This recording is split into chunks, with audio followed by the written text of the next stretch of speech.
Hi BookTube and happy Sunday. I'm here to talk about the books I read in July instead of doing a weekly wrap up since we're only a couple days into August and I needed to wrap up July. Like this is a good time to do it. So if the lighting looks bad, it feels and looks like it's October outside, hence my Halloween Mickey Mouse shirt. It's very cloudy and very cool out. Not cold, but windy and around like 70 degrees. So with the cloud coverage, I guess it feels like 60 or so outside.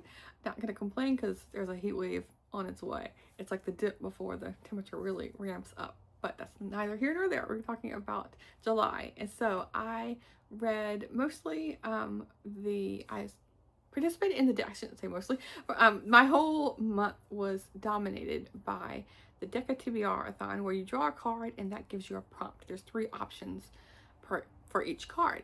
And so I used that to pick my books. So I didn't know exactly what I was going to be reading in the month of July, although I had a couple things in mind that I knew would fit prompts. I also was participating in Jane Austen July, an event I've been participating in for years and years at this point, and highly enjoyed that. And I tried to dabble a little bit, or sprinkle in a little bit of Summerween, like these Halloween. It's like halfway to Halloween, I think. So yeah, so I was reading a couple books for that. I had in the back of my mind to participate in Christmas in July, but I only had one book on my shelf that fit for that prompt, and I did pick it up, but ended up not enjoying it, so it went on the DNF pile in my unhaul pile. Speaking of that, before we get into what I read, I have my notebook here where I'm keeping control. Well, I'm trying to keep my my unread books under control, yes, but where I'm keeping a tally of things. So in July, I started with 225 unread books on my shelf, and I read a total of, well, this is very confusing. It's confusing math, but I own more books than what I have for this category. But needless to say, or I may not needless to say, but that being said, I read 12 books for that challenge, and it doesn't make any sense because there's basically unread books on my shelf that I know no matter what I'm not gonna get rid of. They're part of different collections. That's basically how there is a division here, because I read a total of 15 books from my shelf, but only 12 books counted for my unread challenge, basically. So I started 225 unread. I read 12. I unhauled 17, which is good. I want to keep culling my shelves. And then I hauled in 13. So you can see if I read 12 that counted for this and I hauled 13, I would have been up a book, but thank goodness the unhauling books fixed that a bit. So I ended up with 209 books on my shelf in August, starting in August. So we'll see what this month brings. I read, like I said, a total of 15 books total from my shelf. So 12 and 12 digital, and that's a mix of mostly ebook with an ebook and with an audiobook here and there. So I read a total of 27 books this month. And so I read 3 books for Jane Austen July, and there was this point system you could do for the TBRathon where each card counted for between 5 and 1 points. And so I was keeping track of all of them here. And now that when I was tallying it up, I wish I would have actively registered and signed up to enter my points, but I don't know, didn't want to go through the hassle, I guess. But I read a total of 103 points. So I know that would have gone a long ways, perhaps, for whatever team I was on, but it is what it is. And so for my favorites this month, there's quite a few that were unsurprising to me. So I own several of I couldn't pick just one favorite. I wanted to wrap up the month talking about several of my favorites. So Pride and Prejudice, needless to say, by Jane Austen was a favorite of mine. I should have counted how many times I've reread this book. I read it for the first time when I was in high school, after the 2004 movie came out when I was in high school, and so I read it the first time then. I read it again when I was in college, and these were all unprompted. This book was never assigned in my schools, whether high school or college. So I read it at least twice before I started tracking things on Goodreads or spreadsheets. So I'm not sure exactly where I'm at, but so I got this from the library bookstore, I think. And so I was all excited because this is an annotated edition. There's tons and tons of notes in here and illustrations too. But the font was teeny tiny, and especially the notes. Notes were really, really, really small, even on camera. But just having those numbers, so many notes in here. And there's numbers are all jumbled up on the page. There's so many. It was distracting to me. So even though I mentioned before when I was initially reviewing this book, how I was so excited to find this, especially for I think I got it for $1, like I was saying, but so happy for that. But then when I went to go read it, it just didn't fit for what I wanted. So I ended up trying the digital copy, but then the numbers were still bothering me. So I just read the plain Jane, pun intended, version, which I think worked for me because I've reread the book so many times, and I've seen all the different, not all the I shouldn't say. I've seen the 2004 and I've seen the BBC adaptation. I know there's many other ones, but I haven't watched any of those. But so I know, basically I know the story. I don't need the extra notes to help me through it. They would be interesting, but I've already read an annotated edition. It's really nice hardcover coffee table size book. But yeah, so this is gonna go to a little library, and someone else will enjoy it more than me. Just it didn't work for me, but it is my favorite fiction book of this month. And then when I was looking through all the books that I've read, the other 3 books that I selected for my favorites are all nonfiction. So with Jane Austen related, I read, and this was popular last year when it came out, Jane Austen's Bookshelf by Rebecca Romney.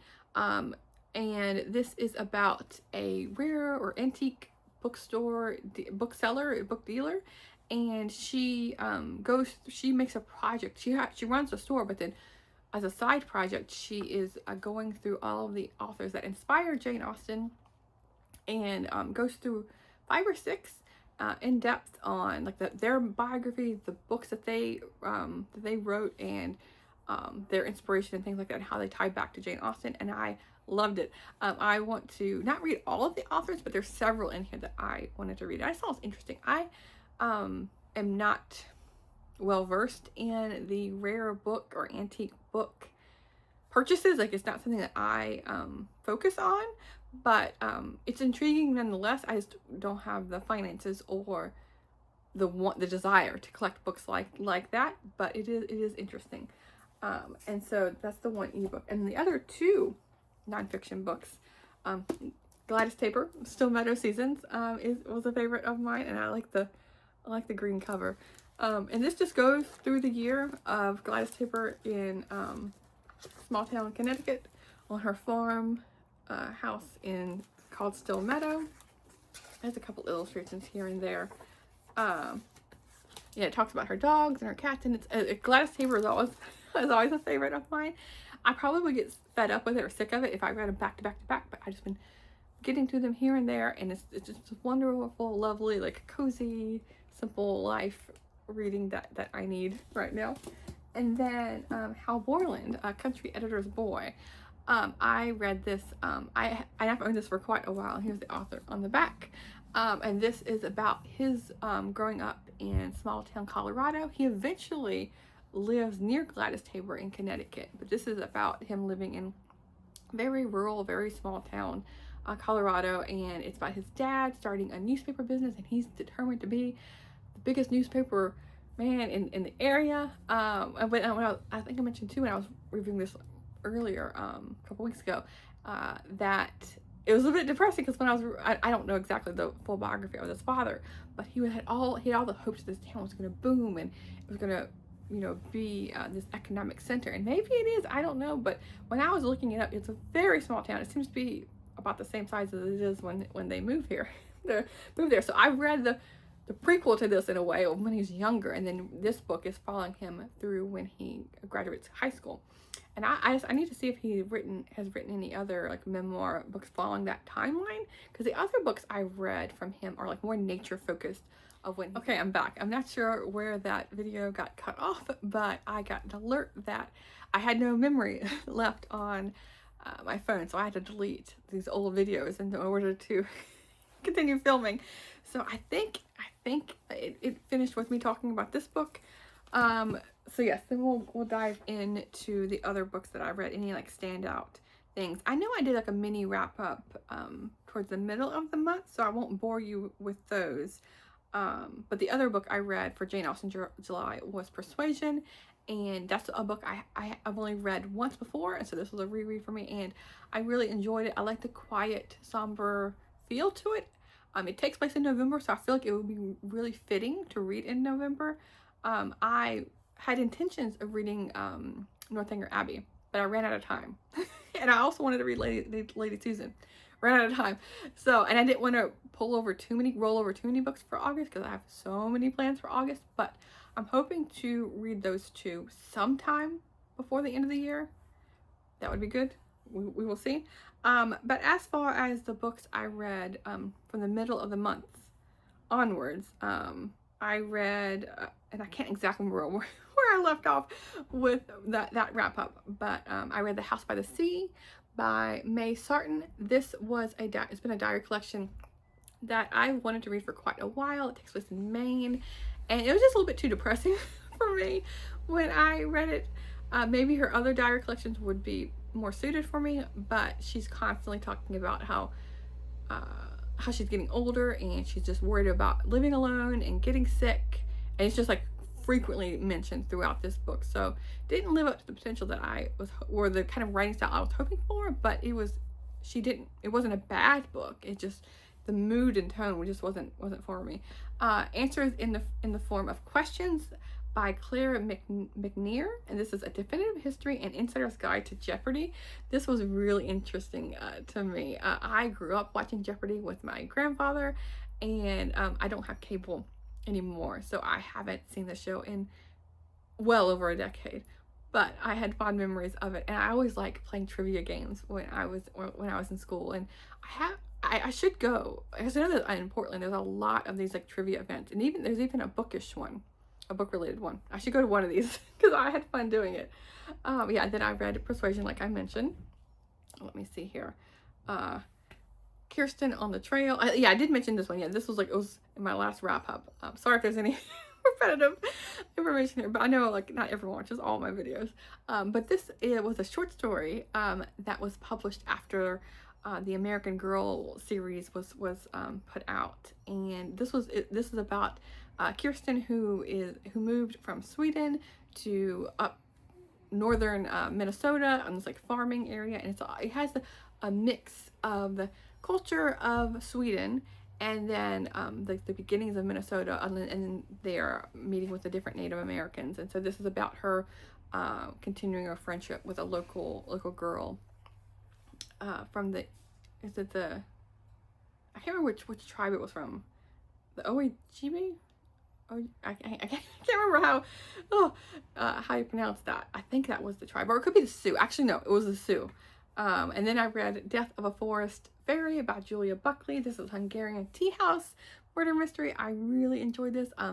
I didn't know if there was going to be any more books in the series, because this book was like it's published, was it last year or this year? But the series, the third book came out a couple of years ago, so I thought this was going to be it. But this takes place in Chicago, about a Hungarian neighborhood, and I thoroughly enjoyed this book. The food that was talked about was really nice. It got a bit too sugary sweet towards the end with there's a couple of people that have babies, and it was just a little bit too sugary sweet for me. But I still enjoyed it. And then I contrasted that with reading an R.L. Stine book, and I was reading this for the Summer Ween event, The Stepsister, and it's about a house where, I'm not saying, what am I talking about, the house? No, but a woman remarries and brings in, she has a daughter and then brings in a stepson and a stepsister, and the stepsister seems like they're out to get her and is up to no good, and is taking over her computer and the phone, and is sneaking out at night and with no explanation. So there's something weird going on, and the girl's homework goes missing, and things on the computer keep being deleted, and so she thinks that it's the stepsister.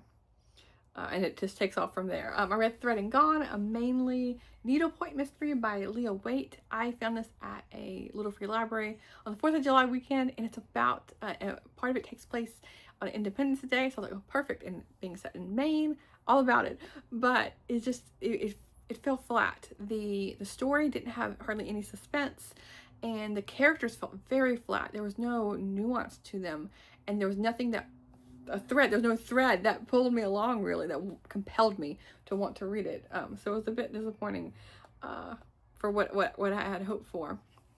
And then I read Wyoming Summer by Mary O'Hara. I just looked a pretty cover I was talking about for one of the prompts for a tag I was doing.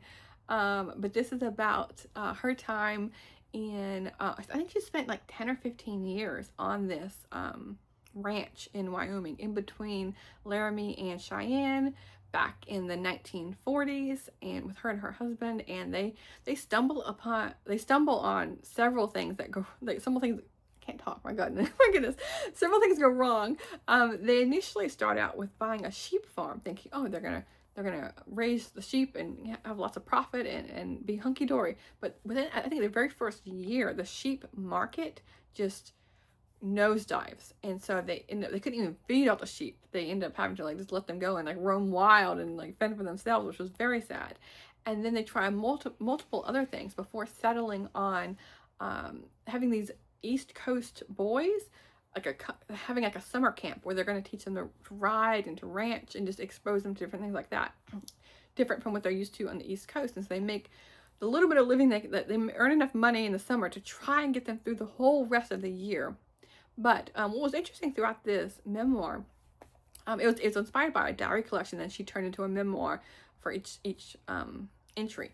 And what was interesting is Mary O'Hara. Like I only knew her from her childhood, or her child books, or her middle grade books. My Friend Flicka and Thoroughbred something is what she's most known for.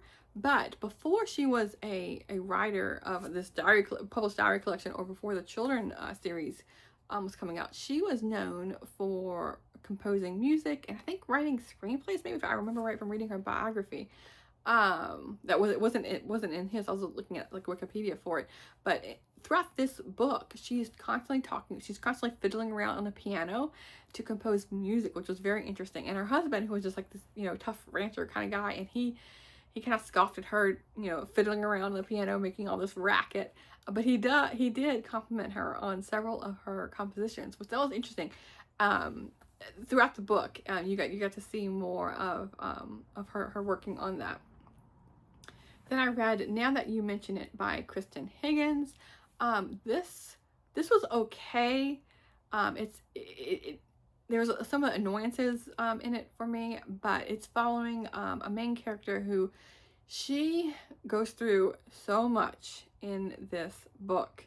She talks about her childhood where she was fat shamed and bullied, and she talks about how like she purposely was like gaining weight, just shoving, not bulimic, but just eating everything she could. Like, talked about how a slice of cheese, how she would eat a slice of cheese but then like grab like 5 more and just eat it in the dark, or like out from under her family's eyes, just because she felt bad for herself. She was just eating non-stop.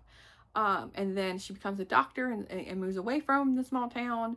And there's a couple of other horrific incidences that happen. She gets hit by a car. There's a stalking, horrible situation going on that leaves her with like this horrible like trauma that she's dealing with after the fact. So there's so much going on. And then now in like current day, she's just getting over this huge car crash where she has like broken bones and everything, goes back to her small town, and then now has to form a relationship with her family members that she had completely disconnected from, hasn't been back in 15 years, and then starts having a relationship with someone in the small town that she grew up with. And so it was just a lot, but I feel like it was almost like too much. And she wasn't exactly a likable character. I don't know. I've liked many other of Kristen Higgins' works more than this one. It wasn't bad, but I feel like it was just too much storm in a teacup kind of thing. I read the third book in the Writers to Young Women series by Laura Ingalls Wilder. This one is called As Told by Her Family, Friends, and Neighbors, and this is put together by Stephen W. Hines. I think these snippets was collected. He has a big white covered bind up of all, not all, but a lot of Laura Ingalls Wilder's newspaper writings, and I think a lot of that was in that bind up. But this one, compared to the first two books in the series, this ends the series for it. But it's all about different people in Laura Ingalls Wilder's life that knew her, and so wrote about it, and like he interviewed them or had letters from them, things like that. So it was really interesting if you want to know more about Laura and Almanzo in their time when they're living in Missouri. That's not spoken about in any of her other books. And this is just a plain copy. I have the physical copy, but there's no cover for it. This is New England Indian Summer, 1865 to 1915 by Van Wyck Brooks. And this is all about the literary and society aspects of Boston after the Civil War, and going through the first bit of the 1900s. And this, it had like some like mini biographies in there of like Emily Dickinson, Henry Adams, people like that. But spread out throughout it is like he's going over the decades, like so he's like 1860s, 1870s, 1880s, and so on. He's giving you these mini snapshots of what's going on all throughout the book. It's like 500, 600 page book, it was good. It was really good, but it wasn't like excellent, or just because I don't know enough about that. I don't know, maybe I didn't care enough. I don't know. I'm not sure. It just didn't fully connect with me like I would have wanted to. Although Boston, New England, that time period, I am very interested in. There's something about it. There was a little bit of a disconnect. And I can't exactly put my finger on what it was. But I liked it enough, and I'm happy to have read it. It was a book that's been sitting on my shelf for I feel like 3 years now. So there's that. I then read Libby. This is the Alaskan Diaries and Letters of Libby Beeman from 1879 to 1880, and this was put together by her granddaughter. So Elizabeth, or Libby as she goes by, her and her family grew up in the DC area and have such high connections with Washington DC. Not only was she friends with like the previous president, but now her family is also friends with like Ruther B. Hayes of that time. And she finally is, after 10 years of waiting for her future husband to find a career, and not only find a career, but then earn enough money and save enough money from that career to be able to support her. They finally get married, but then there's a huge depression, and he loses his job, has no prospects at all, and so she's like grasping at straws, and so she, unbeknownst to her husband, goes to the president of the United States asking if he can find any kind of job for her husband. So they get sent off to the Pribilos Islands in the middle of the ocean, off the Alaskan seacoast, in between Russia and Alaska. And they go to this island where there's no one was originally from there. The Aleutian, some of the Aleuts, is that what you call it? How you pronounce it? Are picked up from the Aleutian Islands and sent to this island, so that they can monitor and hunt the seals when they come in, during the mating season. And so then they're influenced by the Russians when the Russians come through, and when they originally owned Alaska. And then now that the Americans own it, then that's how her husband gets sent over there to monitor things and be like the island manager or superintendent in a way. But there's so many contentions with the manager above him, because they have to share this small house. And the husband, even though like he knows his wife, they recently got married. I mean, I guess maybe that's part of it. They've been married a couple of years, but they were secretly engaged in a way for 10 years prior to that. So I don't know why he was so jealous of sharing a house with this other guy. It was very weird to me, and it was off-putting how jealous he was. He got into like fit of rages with her and with him, even though she was not flirting at all or anything like that, and tried to have as little to do with the manager as possible to tamp down that tension. But she was trying her best, but he just wasn't having it. Didn't even want the guy looking at her at all. Like it was really weird, but it was a very interesting story. I then finished up the month. This is the last book that I read. Is I never pronounce this author's name. Ivan Doig. This House of Sky, Landscapes of a Western Mind. This is another book that I have had on my shelves for quite some time. I read multiple of his historical fiction books a couple of years ago, and then I stopped for one reason or another. They're all set in like Western Montana. During his lifetime and his father's and grandfather's, like his family's like generationally been there, so he has a lot of like firsthand experience, and especially from his dad and all that, for those books. And so I saw this, I think at Powell's, maybe, my local bookstore, and this is a proper memoir, semi-autobiography, of the author and his grandfather and father's time, like a true story compared to like the fiction. So I wanted to pick it up, but it's again been lingering on my shelves ever since. It just blends in with everything else here. That's what I get for not reading books as I have them on my shelf. As I get them in, I just put them all. I put them where they need to collate and put them where they need to go, and then they're out of sight, out of mind, kind of in a sense.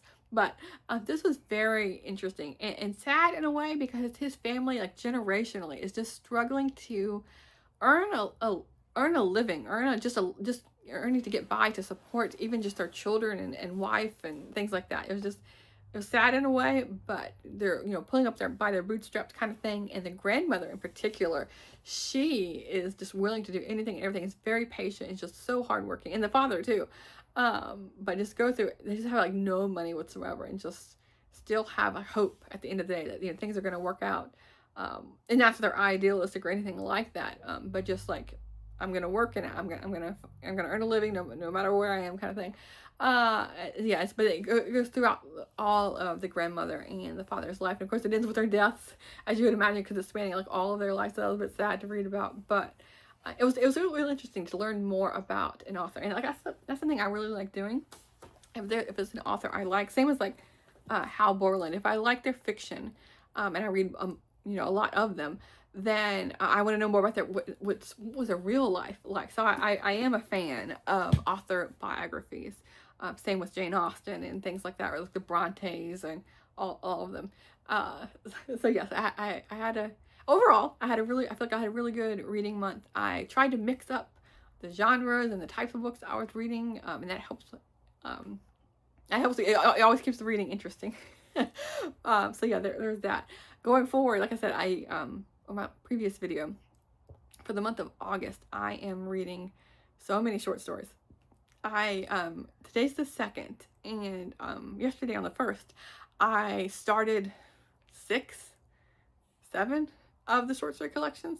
I read one short story from each one of them, and I think I made a mistake because now they're all blurring together. I don't know who's who. Which author am I reading from? I think because a lot of them, I feel like I'm reading all from the same time period. So they all seem to be about these discontented couples who are either cheating on their spouses or contemplating it, or is propositioned by someone else. That's what it feels like. All of them, almost all of them except one, was like that. So that was a bit weird to see.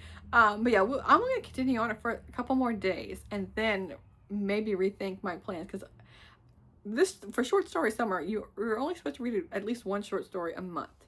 And I was like, oh, I want to read at least one a day. But then I like just blew it up, and it's like, why not read 10 a day, which is taking a lot more time. I mean, I knew it was going to take time. I knew it was probably at least 2 hours a day, but it's going to take even more than that, considering there's 2 other ones I want to start. So yeah, it's just Looney Tunes. I need to like narrow down my list. Maybe I'll share it with you again, because I know I talked about my TBR, but like actually share each short story collection I'm doing, and you can help me winnow this down to like a reasonable amount, like half it down to like 5. I think that makes a lot more sense. I don't know what I'm thinking. I'm just going whole hog into it, and I'm like my eyes are bigger than my stomach, kind of thing. But anyway, I'll talk to you soon. Thanks, BookTube.